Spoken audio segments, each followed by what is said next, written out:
Hoje vamos falar sobre um gênio musical que se chamava Villa-Lobos, a voz sonora do Brasil. Heitor Villa-Lobos. Este é um livro de Arnaldo Magalhães de Giacomo, Edições Melhoramentos, que conta a vida desse grande compositor e músico genial. Heitor Villa-Lobos nasceu a 5 de março de 1887 e foi chamado por todos carinhosamente de Turru. Conta antigas histórias que as fadas madrinhas traziam presentes às crianças recém-nascidas. E se elas existem, realmente trouxeram para Turru o dom da música. Desde pequeno, o menino estava atento ao som dos pássaros e tinha o bem-te-vi como seu pássaro preferido. Bandos de periquitos verdes voaram felizes contra o céu azul. E Turru é o menino das matas, o amigo das cigarras e o aprendiz do sabiá. Assim, ele nasceu com a esperança de Dona Noêmia, sua mãe, dele se tornar um médico. Porém, não era este o destino dele. Um destino divino o nomeou para ser um músico que gravasse na memória das pessoas o som do pássaro uirapuru da Amazônia e de vários outros pássaros brasileiros. O seu pai, que era Raul Villa-Lobos, um alto funcionário da Biblioteca Nacional do Rio de Janeiro, homem de grande instrução, autor de vários livros, estudioso da história, adorava a música. Ele próprio fundou o primeiro clube de música daquele tempo, a Sociedade de Concertos Sinfônicos do Rio de Janeiro, e pressentindo no filho a tendência musical, a ele dedicou-se de corpo e alma. Sendo ele próprio bom musicista, tocando clarineta, fogote, violoncelo, resolveu doar ao filho o segredo dos sons. Certa vez, quando tiveram que morar em Cataguases, estado de Minas, a viagem foi para o menino Turru motivo de grande alegria, porque lá ele ficava ouvindo os seresteiros, os violeiros e muitas vezes conversando com aquela gente boa, roceira. Sua mãe às vezes sentia sua falta e sempre que eu procurava, encontrava-o conversando e ouvindo o som daqueles violeiros do lugar. Mas seu pai não lhe dava folga. Queria que ele identificasse todos os sons que ouvia. Para ele, o silêncio era sempre algo vazio, pois seus ouvidos sensíveis e sua alma acostumaram-se a conversar com todas as coisas. Ao mesmo tempo que aprendia a tocar música, ele aprendeu que existe harmonia em tudo, em todos e em todas as coisas. Brinquedos de rua, ele gostava muito, principalmente de pipas de papel, que lhe davam a sensação de liberdade. Assim, ciranda, cirandinha, e outras músicas que ele ouviu, como A Canoa Virou, e outras ele gravou na sua memória. E, mais tarde, trabalhando nelas uma releitura, através da música.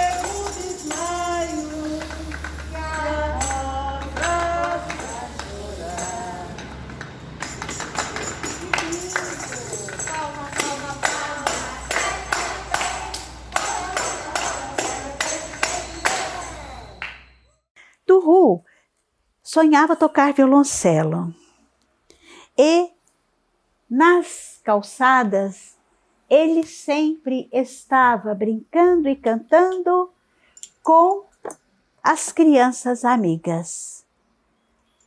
Se esta rua fosse minha, eu mandava ladrilhar com pedrinhas de brilhante, para o meu amor passar.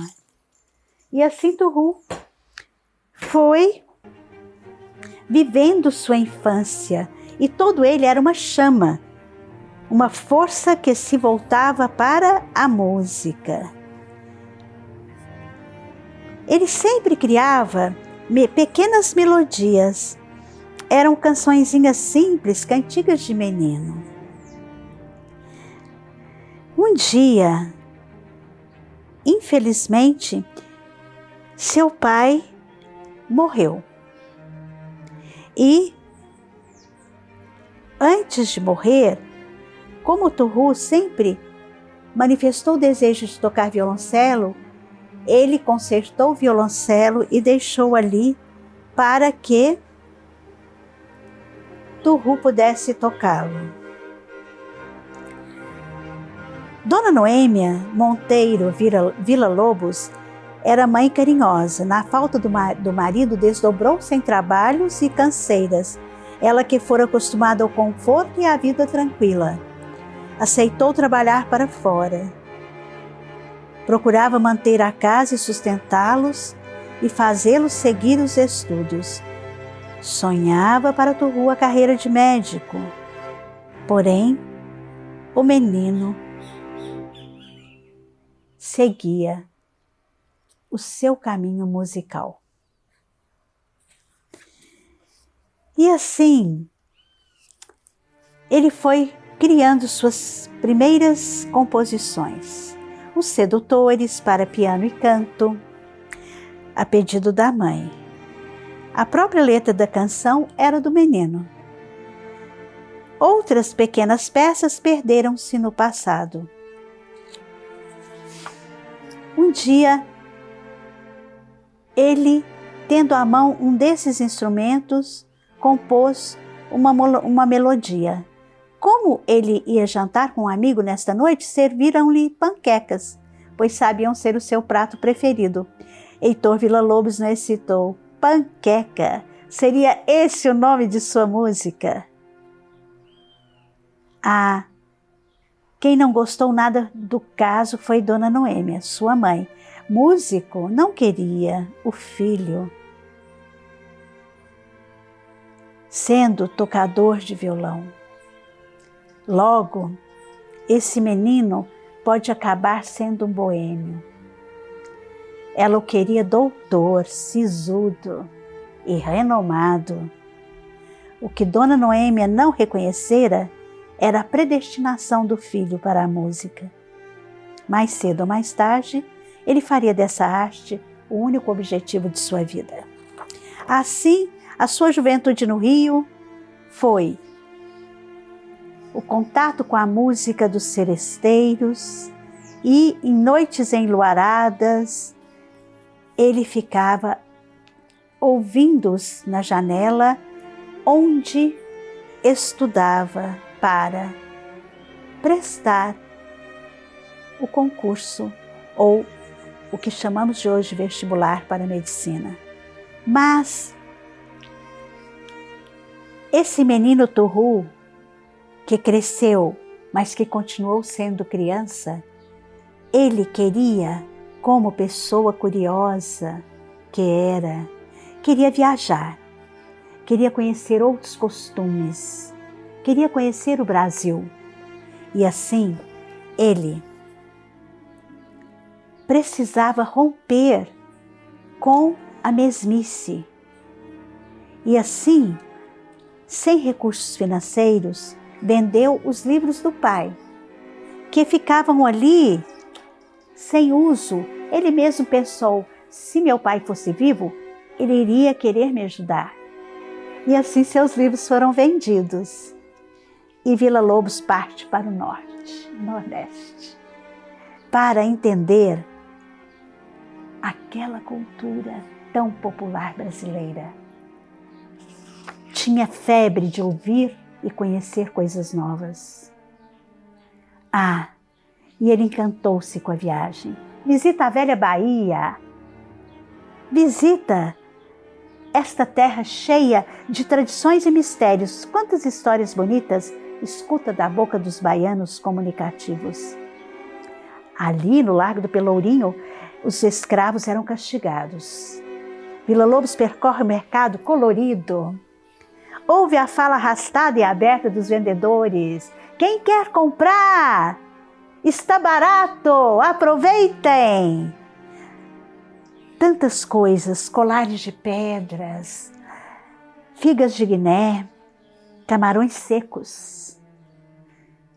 E assim, viu também sacos de misteriosos pós de raízes esquisitas. Bugigangas, esteiras, redes, todas essas coisas têm o seu encanto regional. E assim, percorrendo ladeiras e vielas, ele queria tudo conhecer. Conhecer o Espírito Santo e agora Pernambuco. Não se hospedava em hotéis. Prefere ficar pelas fazendas, pelos engenhos, em casas de caboclos. E no litoral, em casas de pescadores. Aí sim, ele se inspirava, mesmo em volta de fogueiras, onde à noite acendiam-se para cantar modinhas e contar causos. Estava feliz. Assim, ele ouviu um desafio. Vim do fundo do sertão com vontade de cantar, e não existe caboclo que me possa acompanhar. Calha a boca que é melhor, para que se gaba tanto? Aqui por essas paragens todos calam quando eu canto. Torna o primeiro zangado, cantar todo mundo canta, de tua empáfia me rio. Vamos ver, cabra da peste, quem ganha este desafio. E o duelo continuava, e Villa-Lobos era como a água pura das fontes. Brota música de sua alma. Villa-Lobos, voltando ao Rio, até voltou a estudar e procurou professores como Agnello França, que trocava as aulas de música por aulas de francês, idioma que ele dominava bem. E também ele próprio descobriu que seria seu único mestre e sua escola será a alma sonora do Brasil. Agora ele vai para a Amazônia, a bela e misteriosa floresta. E ele conheceu Manaus, à margem do Rio Negro, Palmilha de Belém. Mas logo, ele, que estava viajando com uma companhia de operetas, se desliga deles e por conta própria continua a excursão. No entanto, não segue sozinho. Em Fortaleza, junta-se um amigo, é o cearense, também músico Donizete, figura muito interessante, artista verdadeiro, tendo estudado música na Itália, toca piano e saxofone. Tem um espírito tão vivo e aventureiro quanto de Villa-Lobos. Assim vão de barco pelo rio afora. Uma grande afinidade os une. Que tal irmos até Manaus e voltarmos depois ao Nordeste? Perguntou a ele Villa-Lobos. Ótimo, pode contar comigo. Quando partimos? Mas veja, Donizete, viaremos pelo interior, compreende? Nada de navio, nada de conforto. Ele não se assusta, ao contrário, mostra-se encantado, porque só assim poderiam conhecer a verdadeira cultura do lugar.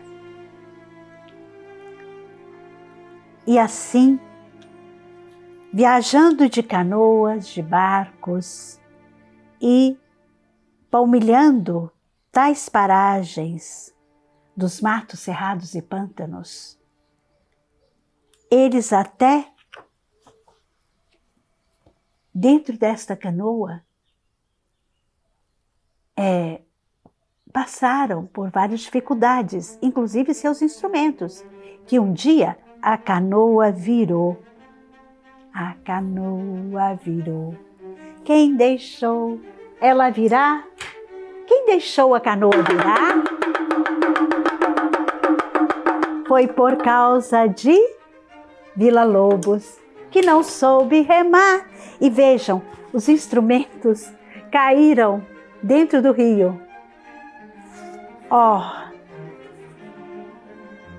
Villa-Lobos e Donizete eram obrigados a pernoitar em choças caboclas, onde ao pé de fogueiras ouviam histórias e causos.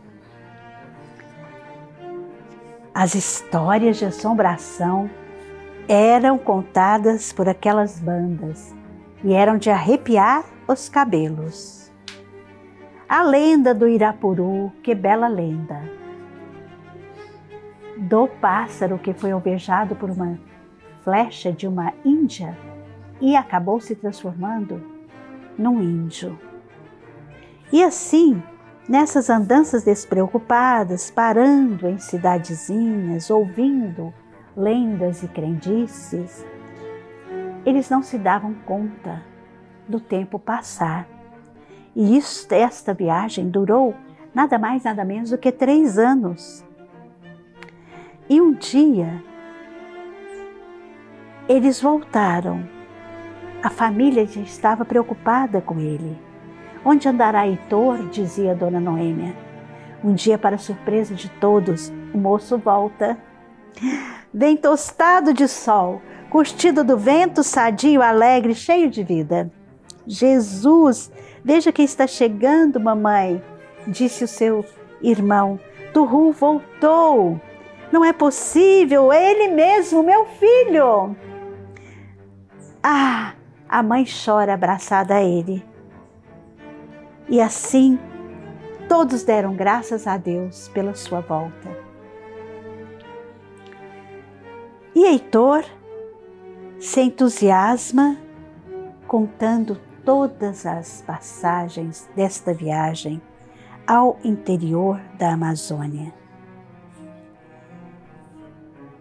E além de compor, nesta volta ele estuda, vai conhecendo mais profundamente os clássicos, principalmente Wagner e Puccini, e Bach, sua grande paixão, Sebastian Bach, seu compositor preferido. Em 1915, Villa-Lobos não é mais o menino curioso, o rapaz aventureiro em busca de emoções. Agora é um músico maduro, senhor de sua arte, compositor. É tempo de fazer-se conhecido. E assim, a 13 de novembro, no Salão do Jornal do Comércio, o maestro apresenta-se oficialmente ao Rio de Janeiro. E assim, conhece-o de sabor. Depois deste concerto, de uma vaia que perdurou em sua lembrança. justamente porque ele desprezava uma música comum, vulgar ou convencional. E ali, ele criara uma música muito especial e diferente. Voltara de suas viagens cheios do ritmo puro e bárbaro das coisas de sua terra. Trazia em sua música asas de pássaros nativos, trovões e ventanias, gritos de boiadeiros, saudades, lirismo ingênuos e cadências que da África trouxeram os escravos para misturar ao ritmo do índio enamorado da música. Suas composições eram libertas, inovadoras, extravagantes, comparadas com as melodias europeias tão em voga. Música simples, né? Que os maestros italianos se acostumaram e devem ter se arrepiado diante de um grito de pajé que surgia de repente numa peça de Vila Lobos. Acostumados com flautas muito comportadas, com seus violinos bem ensinadinhos, eles ficavam chocados diante daqueles sons livres, daquela música revolucionária. A crítica foi implacável. Os jornais levantaram-se diante daquele cascatear. Até a música da água se fazia presente na música de Heitor Villa-Lobos, o eterno menino Churru, livre em sua pesquisa. E foi assim que ele se tornou célebre. Ele é nomeado na França para o alto cargo de professor de composição do Conservatório Internacional de Paris. Ao lado de Ravel, Alfredo Casella, Gabriel Piernet, Paul Dukas, Manuel de Falla e Schoenberg, e outros nomes da música contemporânea. É um período de inspirada produção, entre elas 3 poemas indígenas, Prole do Bebê, Rude Poema e outras. Ele cruza o Atlântico muitas vezes, entre o fascínio da Europa, onde convive com grandes músicos como Stravinsky, Prokofiev e tantos outros músicos. Um dia, quando estava de volta e já estava planejando outra viagem à Europa, foi convidado pelo interventor do estado de São Paulo,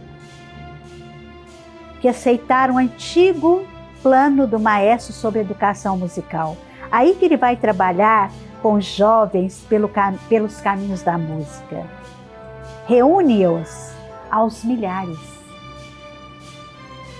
E assim, junta a eles estudantes de escolas secundárias, seminaristas, padres, soldados da polícia e outros.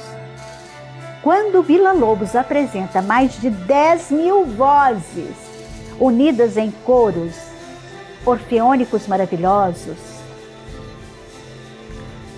a tão perfeição sonhada se realiza e o público se comove profundamente. Foram muitos aplausos. Não era apenas aquele público, o Brasil inteiro aplaudia Heitor Villa-Lobos. E assim também compôs as Baquianas, inspirado na música de Bach.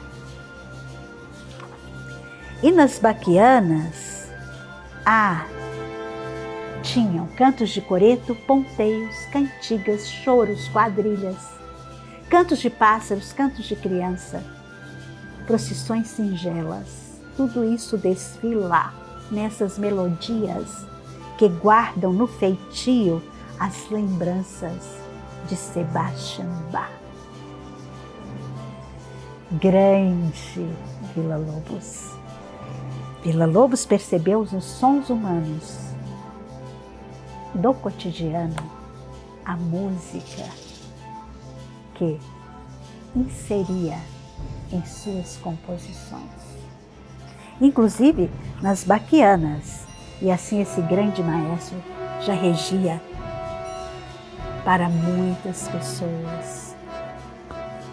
Já regia com 18.000 crianças cantando.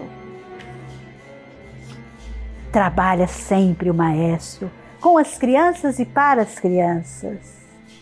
Além de um guia prático musical, programa de ensino nas escolas, com músicas especiais para cada idade, obra de imensa importância. Villa-Lobos cria canções de grande beleza. Pra frente ao Brasil, meu país, Brasil novo.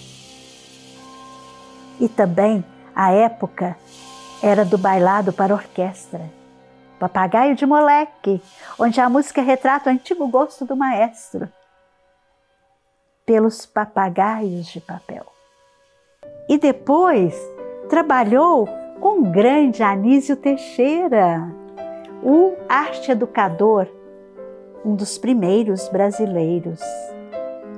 E assim, ele teve a oportunidade de ser convidado por Anísio Teixeira para trabalharem com arte e educação nas escolas e também como superintendente da educação musical e artística da prefeitura. E assim começaram as conferências e os artigos nos jornais cariocas. No Teatro Municipal, os concertos multiplicaram-se. Assim, Villa-Lobos vai chegando aos 60 anos e parece um menino de tão entusiasmado e de tanto que trabalha. As estações de rádio transmitem músicas do mestre nos melhores programas.